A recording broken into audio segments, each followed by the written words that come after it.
Group G, this is the group that also continues to keep on giving. And today it was goals from Africa. Cameroon representing West Africa well.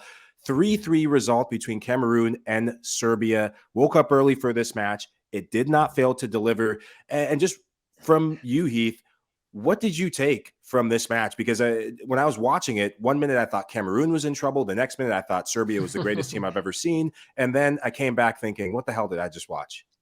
Well, yeah, when I think about just some of these African nations in terms of their goal scoring ability, you look at the first round, and I think it was 1 goal scored for across all the African nations. And then they've just opened up the floodgates in terms of scoring ability, and you're starting to see some of that creative and attacking. And perhaps it was just a little bit of that fire that was needed. This is another one where I was a little bit skeptical of some of the defending. And again, to see a team go up a goal and then to go down multiple goals and to come back into this match, I think is such a testament to the quality of these teams. And what I'm seeing is just teams now being willing to convert on mistakes, convert on opportunities in a way that you don't always see. The quality is so high in these international matches, you could call it bad defending, but for teams to be able to get one chance and to convert on those chances, you're not seeing matches that have 15, 20 shots a game or 10, 15 shots on target. You're seeing very, very tight statistics where teams are converting at a very high level. And this is one where, yes, there was some suspect defending throughout, but overall, fantastic match and one that was really, really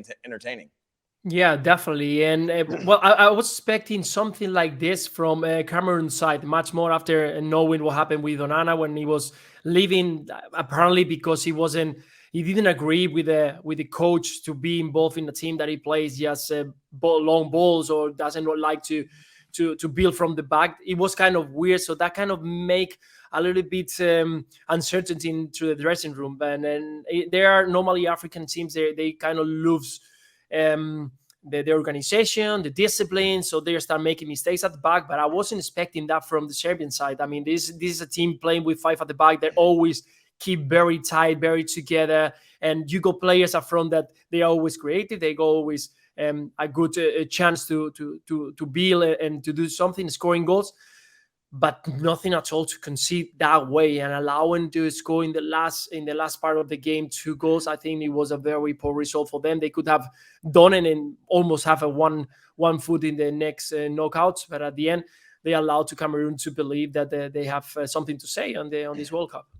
I thought that we got to see both teams in spurts at their best and at their worst. For Serbia, really impressed with that front three. Dusan Tadic getting involved in terms of supply line to that front line. Mitrovic getting that all-important World Cup goal. Milinkovic-Savic, a player who's thrived, leads Serie A in assists. And I'll come to you, Lucho. When you look at this Serbia team going into that final matchup against Switzerland, what do you think favors them, or what do you think, I guess, how would you assess their chances going into that final matchup against Switzerland, given what you've seen today? Yes, Mike, I was thinking about that, and I was looking at the team. Switzerland, once again, is a team. I was watching the game. It's a very well organized, very tough. It's difficult to find a way of breaking them in defense. But once again, the end product, they don't have players that they can manage to score goal. Vargas on the left side and ball at the front, but no players who really can score 2 goals in a game. That's something that worries me a lot. We've been talking that in World Cup. If you work from the defense onwards, you have a lot of chances to win. But definitely, you're gonna need players up front who can make and capitalize your chances. And I don't think that Switzerland is gonna have. And you see the Serbian side, you got talent there. Kostic, Tadic, players who you know in the last end, yes, with one set pieces can score a goal. Tadic, you know that he's fantastic with his left foot, and the same like Kostic. So at the end, even though they will do later prediction, I think that Croatia have more chances here. Serbia's got more chances to go through. I think they're gonna be able to break that line because at the end they know how to hold at the back. I like that shot. Go on, Heath. Yeah. No, I was going to say I agree with that quite a bit. I mean, Switzerland are very much your upper mid tier European style team. They're disciplined. They're very tactical in the way they play. They're not going to make a lot of mistakes, but where they're strong in that regard, they don't have that big star, right? They play in a cohesive unit, and they're only as good as that cohesive unit is on that day. Whereas when you look on the flip side, for Serbia, when you talk about that front 3 or front 4 players, you know, whether it's Milinkovic, Savic, Tadic, Mitrovic, as you mentioned, Kostic, as well as some of the players coming off the bench, they have an ability to score goals. They have that creative flair. They have that ability on any given day. One of those players can rise to that challenge and do something spectacular for the team. And I think that could be the difference. So I like their chances on match day 3 of being able to get that result against Switzerland. Although Switzerland are not going to give them a ton of looks, I still think that they have the quality to be able to go through. And a lot of people's dark horse in this tournament, in terms of when you look at the quality of player they have in the attack, a lot of people see them being able to potentially make a run with that quality. Yeah, Rafa Cardenas echoing one of the funniest Rafa's comments always of the day. So Rafa says Switzerland are the Volvo of international teams, sturdy, reliable, and ultimately boring and predictable. Sounds like something our very own James Benge would say, but he's not here, so we won't account for Benge's thoughts or concerns. He usually puts those around the U.S. men's national team, so that's why we're not going to mention any more of that, because I know how you and I feel about that. He's got to be quiet right now. He's got to be quiet. England's got their own things to work out. Well, again, we'll deal with that on another day, you know. Yeah. To circle back on Onana, a big moment for Cameroon when your starting goalkeeper goes missing in action, and this happened days before. Heath, coming to you as a defender, someone who's connected to the goalkeeper and the back line, can you take us in the minds of what must have been going through the Cameroonian back line and this team, really, when something like this happens, when your coach and your goalkeeper get into a big disagreement and there's a volatile reaction, goalkeeper's out, and he's out of the World Cup now?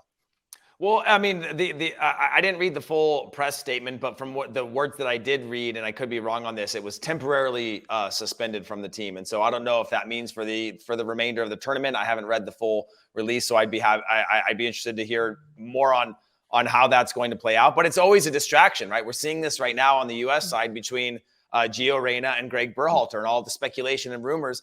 You want to leave that, and perhaps inside that locker room, everybody's on the same page. But as it starts to trickle out, and the team starts to go through controversies and all those things, it starts to become a bigger deal, and it starts manifesting itself in other ways. And so you hope that you can put it behind you, obviously, for them to be able to go and get a result in this match, so to speak. I think that's an important way of starting to move beyond that. But it's hard to not have that be at the forefront when you're in a locker room. You're sitting in the meal room. You have a player missing, player that's been an important part of your team. It's hard to look past those things and not speculate or start to divide the team as to whose side is who on. You're going to hear a side from the player. You're going to hear a side from the coach, and you want to be able to just get past that. So hopefully that coaching staff is able to pull that group together, discuss it openly, and then be able to move on from it, because it's certainly a big miss. And you could see some of the impact on some of the goals today. And coming to you, Lucho, if you're Cameroon, you're going up against Brazil, which is no easy feat, which is probably the worst team next to Argentina, maybe Portugal, what they've done in today's match, that you could have in a decisive game. When your backs are up against the wall like this, if you're Cameroon, is there anything that you saw that gives you hope in this final matchup against Brazil?